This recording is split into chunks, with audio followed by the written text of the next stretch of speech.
US says China massively expanded nuclear arsenal। क्या खबर है? अमेरिका का दावा है चीन ने 2020 में छिपकर न्यूक्लियर टेस्ट किया। 6 साल में 400 परमाणु हथियार बनाए और 2030 तक 1000 करने की साजिश है।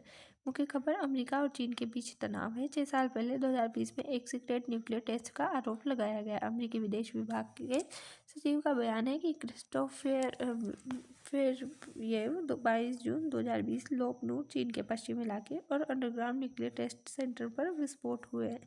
2020 से अब तक बने हथियार 200 से 600 है। 2030 में ये 1000 होने की संभावना है। अमेरिका का दावा है चीन अपने परमाणु जखीरा का विस्तार कर रहा है। अमेरिका और रूस न्यू स्टार्ट संधि खत्म कर रहे हैं और परमाणु शक्तियों पर सीमाएं हट रही है। चीन का बयान है अमेरिका खतरनाक हथियारों को सीमित करने की मांग कर रहा है। चीन आरोप को बेबुनियादी बता रहा है।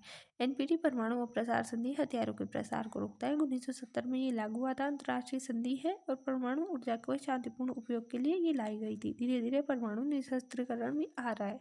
केवल 5 देश शामिल है जिसमें अमेरिका, रूस, चीन, फ्रांस, ब्रिटेन। भारत ने हस्ताक्षर नहीं किया है।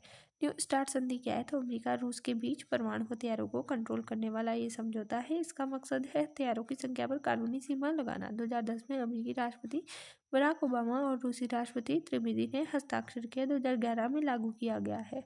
शुरू में 10 साल और 2021 में 5 साल बढ़ाया गया। फरवरी 2024 तक ये चली है। हथियार सीमा तैनात परमाणु पर वरहेड्स और 1550 से ज़्यादा परमाणु वरहेड्स नहीं रखते हैं। तैनात लॉन्चर और बम्बर्स तो 700 तैनात परमाणु हथियार की अनुमति थी और कुल लॉन्चर 800 लॉन्चर और हैवी बॉम्बर्स की सीमाएं थी। व्यापक परमाणु प्रतिबंध संधि यानी कि सीटीबीटी 1996 में एक संधि थी। किसी भी स्थान, हवा, पानी, जमीन के नीचे विस्फोट और परीक्षण पर रोक लगाई थी। इसका उद्देश्य था परमाणु हथियारों के विकास को रोकना। भारत ने इस पर हस्ताक्षर नहीं किए। ट्रंप की मांग थी कि अमेरिका, रूस और चीन के बीच 3 तरफ समझौता हो। भारत के पास परमाणु 180 परमाणु वॉरहेड है। 2023 में 172 थे।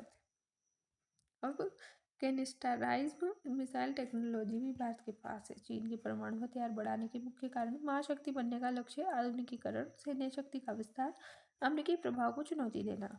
अमेरिका पर प्रभाव, सामरिक संतुलन बिगड़ना, नई हथियारों की दौड़, क्षेत्रीय प्रभुता और जबरदस्ती, तकनीकी चुनौती DF-26 की, और वैश्विक स्तर पर प्रभाव, सुरक्षा संतुलन में बदलाव आएगा, हथियारों की होड़ मचेगी, क्षेत्रीय तनाव बढ़ेंगे। भारत के लिए खतरा है सामरिक असमानता और परमाणु दबाव। भारत की नो फर्स्ट नीति को चुनौती दी जाएगी। NFU नो फर्स्ट यूज रक्षा नीति के लिए है। कोई भी देश परमाणु सशस्त्र देश के खिलाफ पहले परमाणु हथियार का प्रयोग नहीं करेगा। आधिकारिक रूप से भारत इसका हिस्सा है। उन्नत मिसाइल और हाइपरसोनिक तकनीक DF-17 सीमा के पास बुनियादी ढांचा है। 2 फ्रंट 4 का जोखिम है और चीन पाकिस्तान के साथ आ सकता है।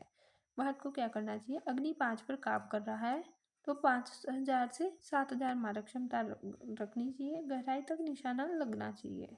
जय हिंद, जय भारत। Thanks for watch.